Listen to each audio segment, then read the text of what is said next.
Welcome to the Decent People podcast, a production of Decential Media, where we're committed to telling the stories of the founders, builders, and visionaries who are creating a new decentralized economy and internet experience.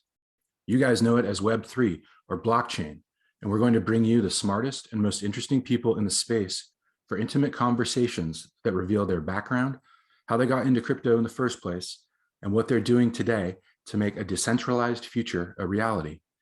Thanks so much for joining us. Make sure to check out our site at decentral.io. Now, to the show. Hi, and welcome to the latest episode of the Decent People podcast. I'm your host, Matt Lysing, and today we have somewhat of a special episode. It is timely, which some of our episodes are not. They're just sort of conversations with folks that could come out at any time. But today we are really excited to have Joe Lubin as our guest. He is a co-founder of Ethereum and the founder of Consensus, which is the biggest developer of Ethereum apps. And Joe is here to talk to us about the merge, which is what's scheduled to happen in about mid-September, where Ethereum is going through the biggest shift in its history. So we are going to get all into that. But first, Joe, thanks for being here. How are you? Hey, Matt. Thanks for having me. Doing great. Thanks. Yeah, it's great to see you. So we're just going to kind of dive into some of the technical details and the big picture here about what's going on with Ethereum. Like I said, many people, myself included, believe this is the biggest shift a blockchain has ever undergone. It's certainly the biggest change that Ethereum has undertaken since it went live in 2015. It's called the merge, and so I'm going to try to explain it high level and briefly. What Ethereum has been doing since its inception is using a consensus mechanism called proof of work, and that's where computers all around the world try to solve an arbitrary hashing problem by trial and error. And they just have to change an input hash one character at a time until they get the desired outcome hash. And it's very energy intensive, takes a lot of computing power and a lot of time and a lot of energy. It's a secure way to have a blockchain network. But as you probably have heard, a lot of criticism has been leveled at Bitcoin and Ethereum, both of which are proof of work systems for the energy consumption that they use for this proof of work system. So proof of stake is a different system where validators now, like users around the world, have to put up 32 Ether. It's roughly $64,000 or so worth of Ethereum. And then they have the opportunity to become a validator on the new proof of stake system. So if the new batch of transactions comes to them, they do the checks to make sure everything's okay, and then they broadcast that to the network. There's no arbitrary kind of problem solving in there where you have to use a lot of computing power. So it basically cuts the energy use of a blockchain by more than 99%. So really good on the environmental side. A lot of folks are talking about how it's going to allow Ethereum to scale and to be more secure. So that's it kind of in a nutshell. Joe, did I leave anything out there? That's a very good explanation. Okay. And essentially, our ecosystem from the start has been about progressive decentralization, and we're seeing accelerated progressive decentralization. Proof of work is a great invention, a great mechanism, but it does suffer from certain characteristics. One is the energy problem, that it's essentially, especially in the Bitcoin space, turned into an arms race where it's about creating and getting early access to the best hardware so that you can have an edge on your competitors, and that means that you've got to spend a lot to get specially designed hardware, and you've got to burn a lot of electricity essentially in order to run that infrastructure. Yeah. And I think what I've left out is if you are that validator or that miner who solves, or who gets the latest patch, you're rewarded with free Bitcoin or free Ether. So that's the economic incentive, of course, behind all of this. Yeah, exactly. And so one entity, or the entity that has the best hardware setup and the best networking setup can win an outsized amount of the block rewards. And so efficiencies of scale are very important in that system, where there can be unfair advantages. And in a proof of stake sort of system where you're replacing the hardware investment and the paying for enormous amounts of computation and energy expenditure, that has all been replaced by an economic bond. Essentially, you're putting up an amount of ether as a security bond, and that gives you the right to participate in block production and validating of blocks. And so it's much more egalitarian. The barrier to entry to participate as a validator is a lot lower. There are no efficiencies of scale in that. So everybody, according to the size of their deposit, essentially has an equal amount an equal probability of winning rewards as a validator or as a block producer.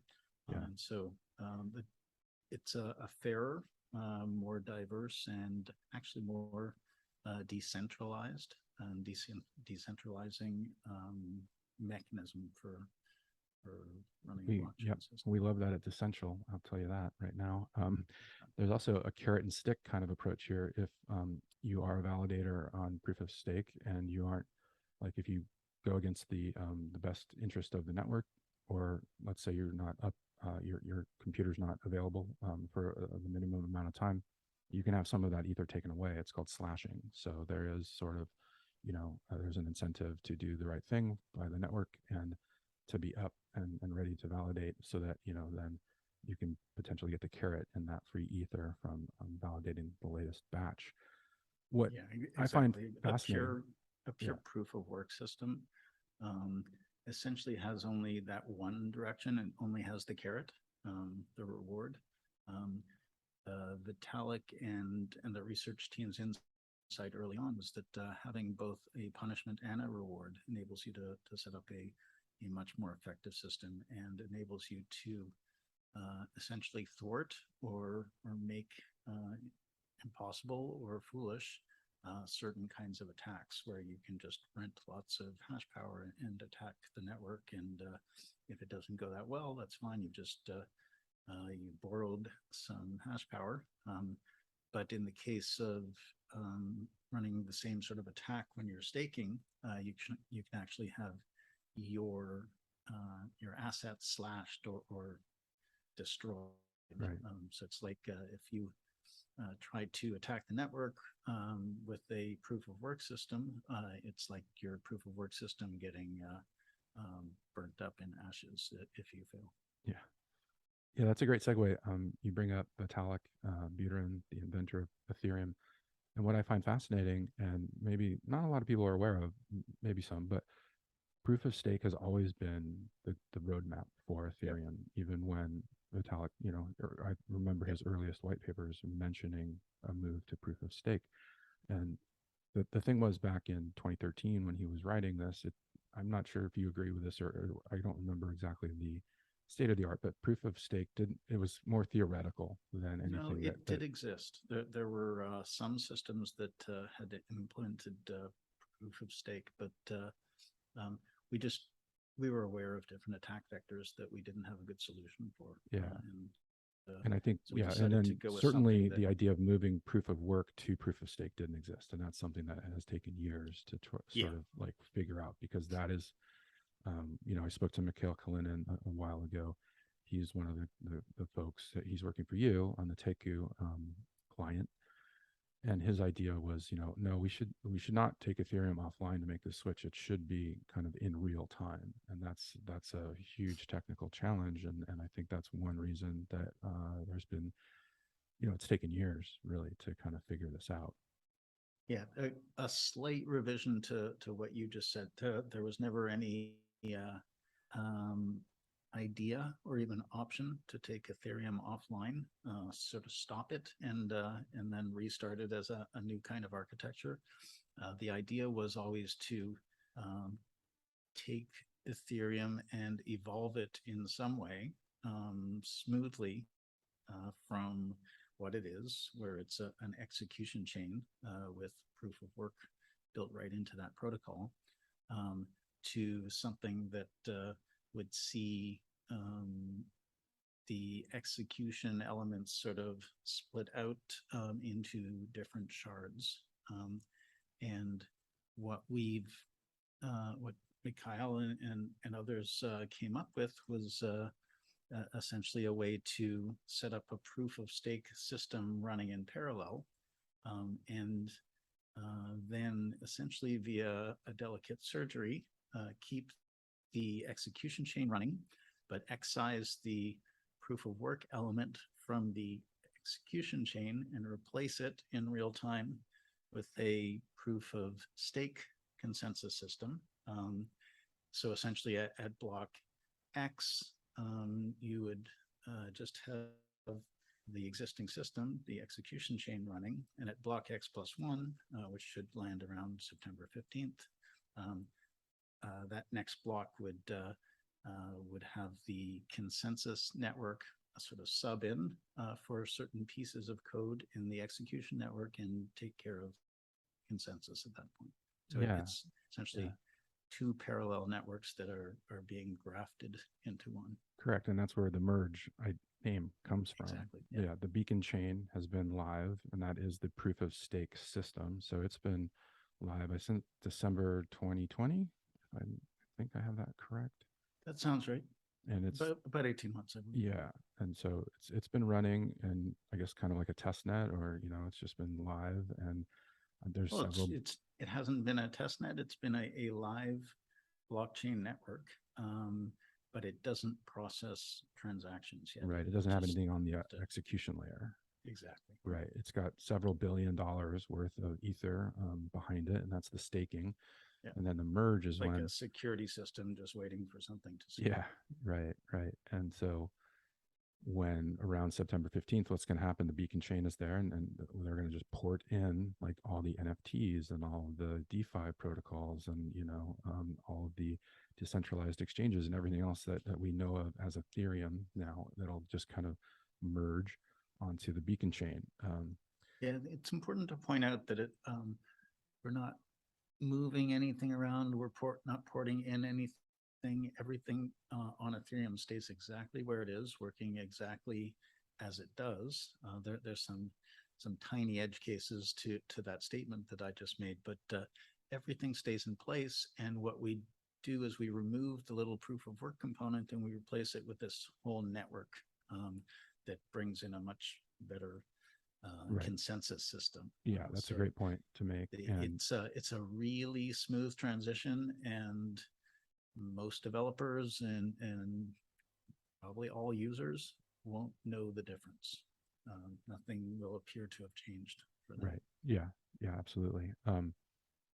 Why is it, in your opinion, what is this going to allow for Ethereum to do going forward that a proof of work system would not let it do? Well, the first thing, which you mentioned already, is that it drastically reduces the carbon footprint. So some calculations are 99.995% more energy efficient. So it does much less wasted computation. It does no wasted computation, actually. All the computation is in the service of the system. And it burns as much electricity as, say, a coffee cup for a transaction compared to, or I think that's per block even. So yeah, I've heard it said that it's just like any other cloud-based computing company. Exactly. Yeah. So you don't need specialized hardware. You can run it on something reasonably lightweight. In human history, no industry, no major energy consumer has ever essentially eliminated their carbon footprint. So that's I think a remarkable achievement. and um, it does it while making everything else better in terms of the smoothness of the transition, in terms of scalability, as you indicated. Essentially, the Ethereum ecosystem, in its quest to progressively decentralize and get more and more efficient, has been modularizing. Like most technologies, it starts out pretty monolithic. In this case, where all of the functionality was in a single protocol, in a single body of code in the Ethereum clients.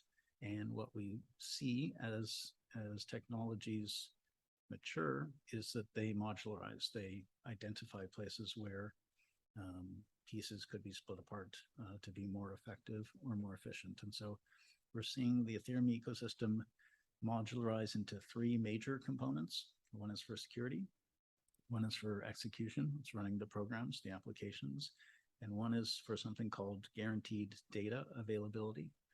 So the security component is this massively decentralized layer one. And that is actually— that's the proof of stake network that we're talking about. Yeah, so currently all of that was in the many nodes of layer one of just Ethereum. But now we have over 100,000, over 300,000, I think, validators. They're not all owned by single individuals, but it's still massively decentralized. And that plus interaction with the layer one execution chain is essentially the security module.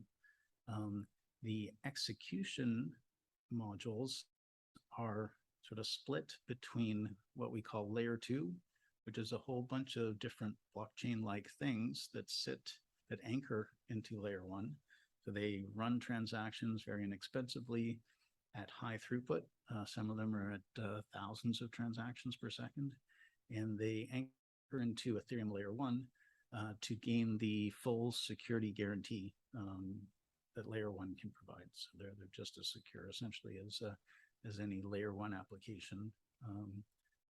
And so the execution environment is now moving mostly to layer two, and soon it'll move to even layer threes that anchor into layer two. And part of it is still sitting on layer one Ethereum. The third piece, which is actually enabled by proof of stake also, is guaranteed data availability, where we'll be adding soon what we call shards, data shards. And these layer two systems, they need access to guaranteed available data in order to essentially prove using that data that the transactions that they ran actually happened as advertised. And so by adding 64 initially guaranteed data availability shards, we're going to enable many more bigger, better, faster layer twos to run on Ethereum. So that's the major vector for scalability. Is this data necessary for smart contracts, for example, to like is it pricing data? Is it economic data? Is it event outcome data? That sort of thing, where if a smart contract is going to be triggered by something like a certain price level, or like did a boxer win a match or not, for some sort of payout. Is that what you're talking about here? So that's useful and even necessary data, but that's not what we would call guaranteed available data in the sense of what rollups need in order to prove that transactions happened and the blocks were configured as they were. So that's application layer data, and we're talking essentially block production and block validation data. Okay. So it's essentially information about transactions that could be combined with things like zero knowledge proofs to prove to people that the network says that what the network says happened actually happened. Okay. It's about the plumbing of the whole network system. Okay. So let's go back a little bit, because as I mentioned at the top, you are co-founder of Ethereum. I believe you first met Vitalik in Toronto in early 2013. I think it was right around Early 2014. 2014. Sorry, right around and can you just tell us a little bit about that and what was it about Ethereum and this project that you know like caused you to ever since basically put 100% of your life into it? Well, I was already paying a ton of attention to the blockchain ecosystem since about early 2011. And I'd read lots of articles by Vitalik Buterin. He was writing articles in Bitcoin Magazine. I thought he was an incredibly lucid writer. I learned a lot from his articles. I was kind of stunned when I found out that he was, I think, maybe 19 years old when he was writing those articles. And he was still in high school, actually. Yeah. It's possible for some of those, although he certainly spent part of a year at least, maybe a whole year at University of Waterloo up in Canada.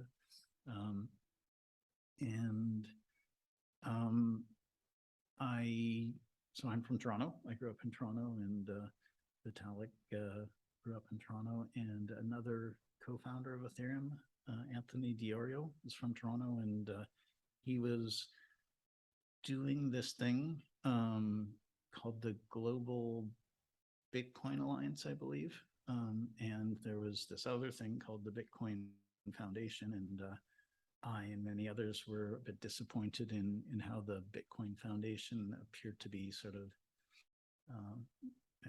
probably with good intentions, appeared to be splintering, sort of taking a top-down command and control approach to trying to coordinate and promote the Bitcoin ecosystem. So it seemed like a badly structured thing to me, and I didn't know a ton about it, but Anthony essentially indicated that he wanted to do a bottoms-up approach with the Global Bitcoin Alliance and sort of do a more grassroots thing. And I appreciated that. I reached out to him just to talk about it at some point because I knew I was heading up to Toronto to visit my family in December of 2013. And we ended up getting on a call and talking, and he said there's going to be a meetup. Vitalik Buterin had written a white paper. Because his white paper had just come out 8 weeks before. 30 days old at that point. Yeah. And so he invited me to the meetup. I spoke with Vitalik for a little while. Vitalik sent me the white paper. Vitalik did a little talk on Ethereum, and it sounded pretty cool to me. And it sounded pretty cool to lots of other people, and a lot of us just stayed connected to the project through Skype sessions and meetups. And about a month later, a few of us met in Miami, where Vitalik was delivering the timing paper itself. Just amazing there. Conference. Yeah. How do you feel today about thinking about where you started there and that you were there on the ground floor in general? And we'll get back to the merge in a sec, but how has it matched your expectations, or how has it exceeded them over the years with all the things that have happened, the ups and downs? I feel pretty good. I believed when I first read Satoshi's white paper that the technology was so profound that it would enable us to fix lots of the issues that we had on planet Earth and that have grown, difficult issues that have grown exponentially in the interim. Those are around trust in centralized institutions, both financial and political, the nature of the monetary system, the weaknesses in the monetary system. And I felt like we'd done pretty well as a society in taking things to a certain point. Many people had benefited. Quality of life across the board was quite improved over the last few thousand years, but that we could do so much better. Essentially, until the invention of blockchain, we didn't have really good horizontal coordination mechanisms. We had quite good vertical coordination mechanisms, but vertical coordination mechanisms like top-down command and control suffered from certain weaknesses where you'd see consolidation of power and siloing of information, and essentially the top of the pyramid doing well and neglecting to disseminate the value created by that pyramid to relatively equitably along. Yeah, you see that in the wage gap in this country or the Western civilization. You know, you look at CEO pay versus worker pay. Yeah, there's a million different metrics to prove that out.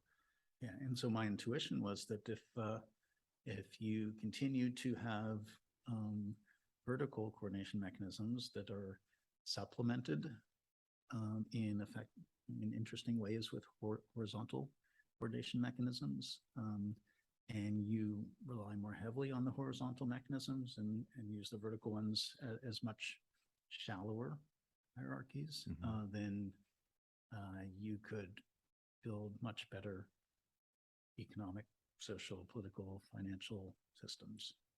So I was pretty sure that was an idea that was going to transform everything. I didn't have a sense of how quickly.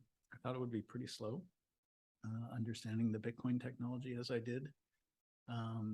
But then Vitalik came along and essentially described a much more expressive system where instead of, so Bitcoin's virtual machine doesn't have much computational power or expressive power. And in contrast, the virtual machine of Ethereum enables any software developer to get in there and build whatever can be imagined and scalably executed. And so when I read the Ethereum vision, and others were trying to do that as well, but they weren't doing it in a way that really brought the full power of a computer to every node of the network.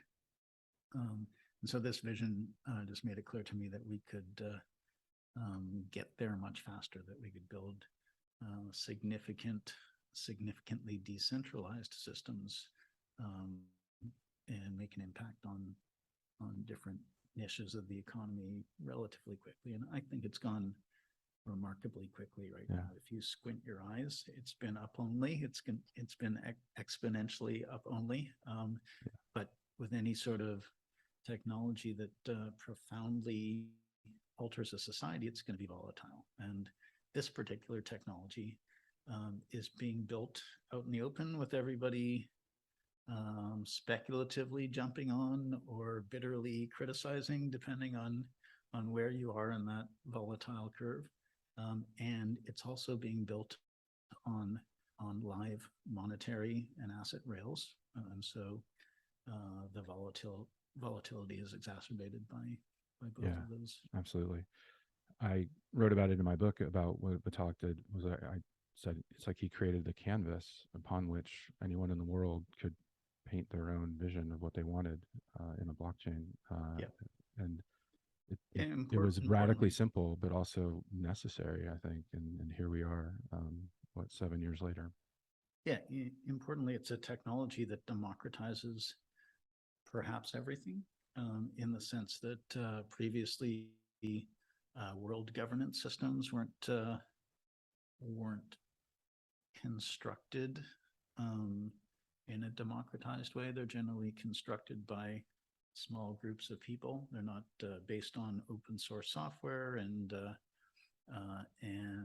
experimented with and versioned and forked and improved via forking. There's certainly something like that happens in that certain countries experiment with the political system, and then you need a revolution. Lots of people die and move to a different continent, and they try another experiment. But it enables real entrepreneurs and technologists to get in there and democratize the development of governance. And the same thing is happening to finance, where economic systems, financial systems are essentially built in closed software behind closed doors at banks and central banks and securities companies, brokerages, etc. And what is being done in our ecosystem is bringing technologists and entrepreneurs in to build all of that out in the open, and ideally going forward, enabling people to permissionlessly utilize all of that. Yeah, it's really interesting that you keep hitting on obviously the decentralization factor here, and then which, you know, in the broader society, as you've been saying, doesn't exist very often. It's usually a vertical kind of top-down approach. And then in recent times, even in crypto, problems we've seen have been in projects that actually are more centralized than decentralized. You saw it with Luna and Terra. You've seen it with some of the lending protocols where there's a central party involved where there's a sort of a black box going on, and you don't know what's going on with the assets, and then they fail and there's like a run on the bank. So even as people in Web3 and crypto are trying to decentralize, there's still these, you know, strong pulls towards a centralization factor or like a single point of failure. So, you know, I find that fascinating. But getting back to the merge and what's happening, hopefully in mid-September, there are some risks, and people are. It seems like it's getting louder that people are. There are some worries, and I just wanted to run through a few with you and just get your thoughts on it. I think the first and most interesting one, you just for a tiny bit of background, you were around when the DAO happened, and then the decision to fork Ethereum was made, and then to change the Ethereum history so that the DAO, you know, wouldn't exist. Basically, is just a short way of saying it, and people get their money back. But then some miners decided to continue mining on the original Ethereum chain, and that's how we got Ethereum Classic. There is some thinking now, or some mining companies and miners are saying, once the merge happens, we want to keep mining on the proof of work Ethereum network, so that there could potentially be a fork. So, and we should say, I think there's, you know, once mining gets taken out of the equation, a lot of these companies who have spent millions of dollars, you know, on this expensive equipment really won't have much use for that equipment anymore. So I do understand like the economic impact. I don't quite understand the timing of it, because this has been in the works for years and they should have known and seen it coming from the very beginning. But that being said, Joe, what do you think about this possibility of, the fork continuing on, and that a proof of work Ethereum network will continue to exist after the merge? Yeah, so it has been telegraphed since the start of the project. People have seen it coming for years, and virtually everybody is aligned with the switchover, rooting for the switchover, positioning themselves economically for the switchover and philosophically for the switchover. But in our ecosystem, there are always people exploring different opportunities. So I would call it opportunistic to identify that there might be an opportunity here. It's an opportunity, I think, to make money rather than to keep a viable or better system in place. With the old fork around the DAO, that was a time in which our ecosystem was quite immature compared to its current state. There are so many businesses that both have more centralized or real world physical corporate components to their offerings that support the decentralized components of their offerings. And it's hard to imagine what would happen on a proof of work chain that continued to be operated by a small number of miners, when lots of the applications that run on what would be a ghost town chain, I think, would no longer be supported by the people who are supporting the real versions of those applications on the fork or the upgraded chain. Yeah, So because there are I some real think infrastructure issues here, yeah, right? there's Like, a ton of infrastructure. yeah, I mean, and Exactly. who's gonna put in the work? Because in just one example, maybe we could touch on the replay attack. Is a real risk here, and a Yeah. replay attack is when a blockchain splits and there's a fork, and now you have a new cryptocurrency that equals the amount of cryptocurrency you had on the original chain. And I'm not sure I'm going to get this right, Joe, so help me out. But if you move either one of those coins, then you are opening yourself up to somebody uh, being Running able that same to get transaction access on the to other. your account, or how would you put that? Yeah, so if I do a transaction, I sign a transaction on network A and network B has the same network ID. So otherwise it appears identical. Then you could just run that transaction on network B and change And that change a and detail. anybody can run it, right? That's the risk. Yeah, Yeah, that is correct. yeah. So you could, And so it does depend on the networks having the same network identity, which may be the case that they may set it up that way. yeah. It'd be a foolish thing to do. So, but just in this example, so that means, like, for that to not be the case, somebody before the fork happens would have to create replay attack protection. Yeah, exactly. And like, it's possible, but that's a lot of work, right? Like, that's like, Yeah, that's a small amount of work compared to all the work they'd have to do to keep the network going. There would just be so many issues. It would be like a bit like trying to create a clone, but ripping randomly out of the clone a whole bunch of its DNA. So yeah, you wouldn't know what would be working. You wouldn't know when something might stop working. yeah, So it would be it's viable. You might be able to create a viable new network. Some of it would operate, but nobody would trust it with anything significant. right. And it sounds, and again, just another example, stable coins wouldn't be supported on that network. Wrapped assets wouldn't be supported. So that would have profound effects on all the DeFi protocols on that proof of work Ethereum network. Bridges to other networks. Yeah. You'd have to get those bridges Yeah. to care about this new network. Yeah. It's going to be an enormous amount of work. Yeah, It so I has think been this is an getting a enormous lot of amount of work attention, but I to. think a lot of it's pretty much overblown, in my opinion. It's so Yeah. it's so overblown.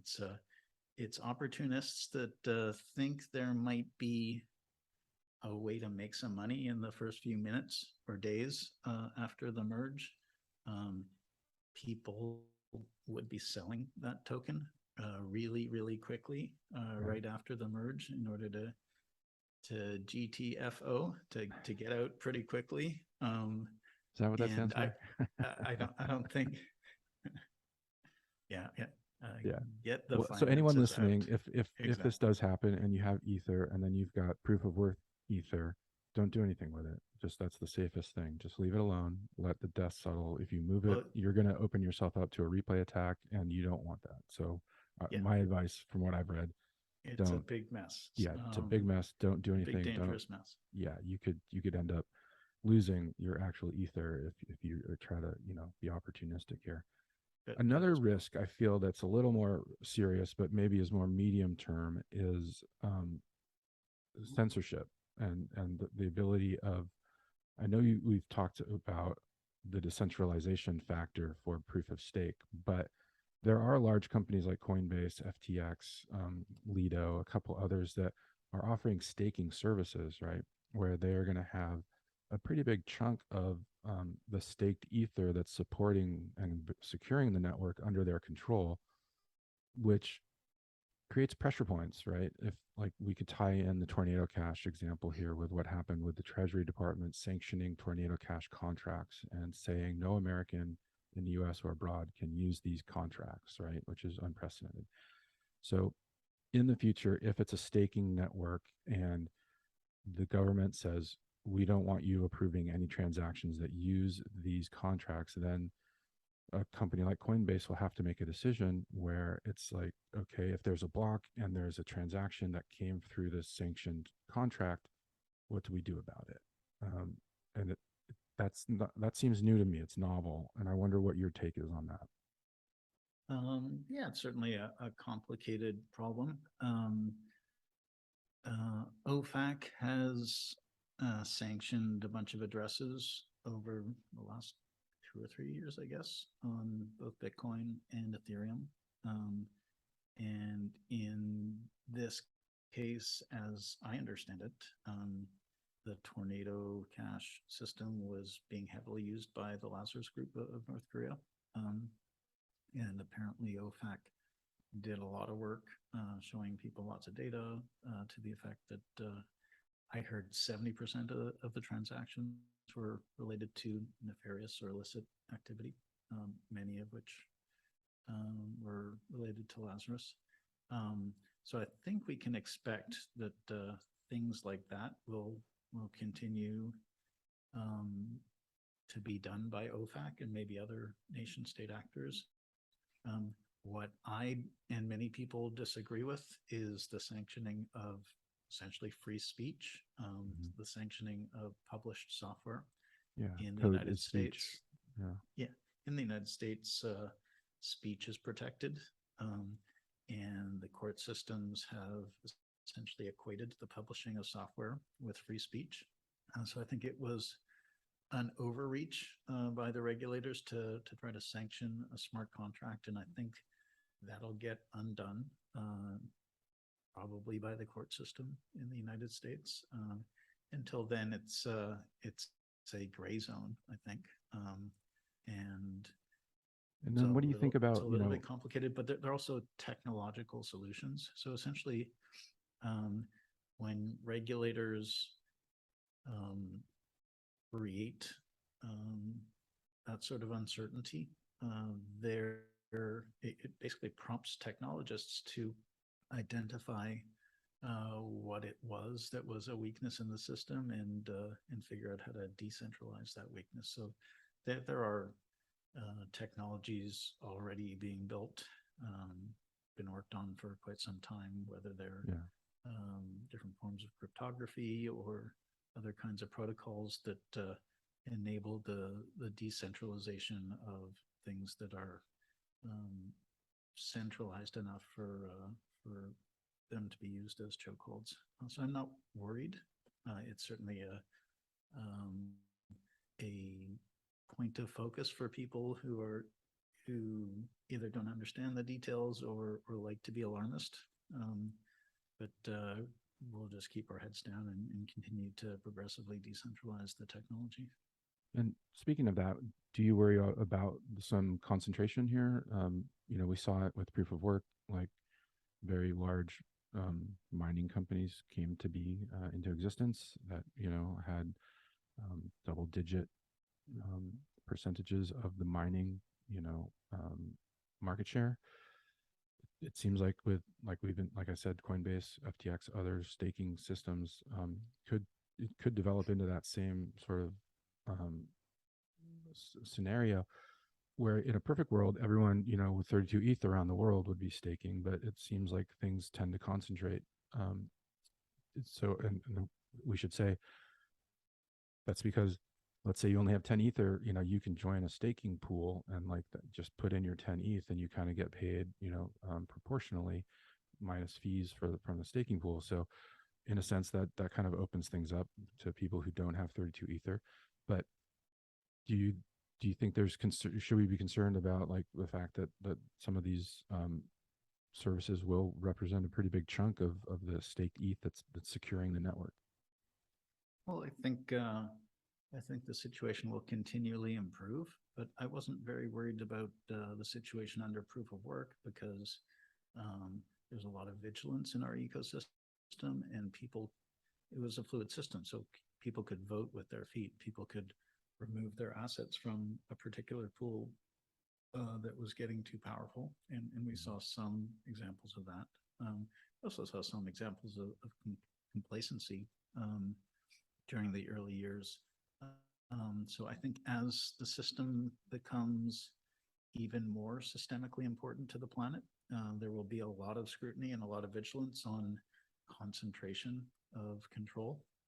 And just many more actors that are interested in getting in and setting up their own systems or distributing staking power much more broadly. So I don't anticipate as it becomes an important system for the planet that will see concentration concerns. Okay. So let's just look forward a little bit and assume. And importantly, that is facilitated by the proof of stake system. In a proof of work system, I wouldn't be able to say that because a nation state actor or a very advanced semiconductor company could potentially build a technology and hoard that technology and essentially 51% network without even that network knowing it if it was done in subtle ways. That's not even remotely possible in a proof of stake system. It would be way too expensive to acquire that much stake. Yeah, good point. Let's say it's September 16th, the merge is successful, everything's fine. What are you looking forward to next in Ethereum, and what excites you, and what's the next milestone that you think is going to move things forward? So the next two pieces are so this was a minimum viable merge. And the next two pieces, most likely, are enabling the Ether on the beacon chain to move freely. Rather than be locked up in a certain, which is the way it works now. For a period of time, it's not yet free to move. And then beyond that, the data shards, the guaranteed availability data shards that I mentioned earlier, they're gonna come online. And we should have said earlier, that's going to make things much faster, right? That's all about making transactions per second go, or per minute or whatever, go way up.